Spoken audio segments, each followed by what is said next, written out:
श्री कृष्ण का बचपन कई चमत्कारों और अद्भुत घटनाओं से भरा हुआ है।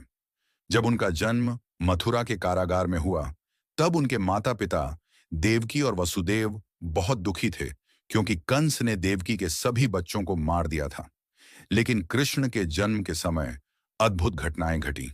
उस रात कारागार के पहरेदार सो गए और वसुदेव ने कृष्ण को एक टोकरी में रखा और यमुना नदी पार कर गोकुल पहुंचे, जहां उन्होंने उन्हें नंद और यशोदा के पास छोड़ दिया।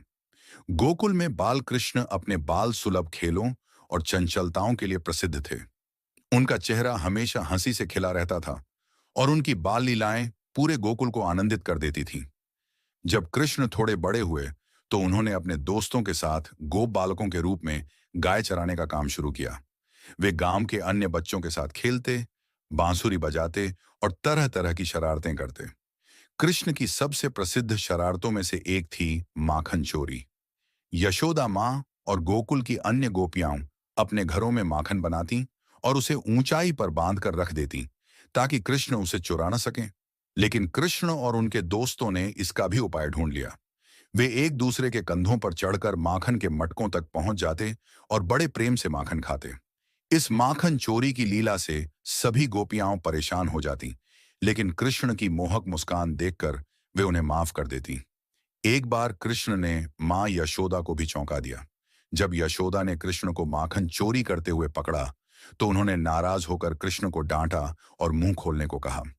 जैसे ही कृष्ण ने अपना मुंह खोला, यशोदा ने उसमें पूरे ब्रह्मांड का दर्शन कर लिया।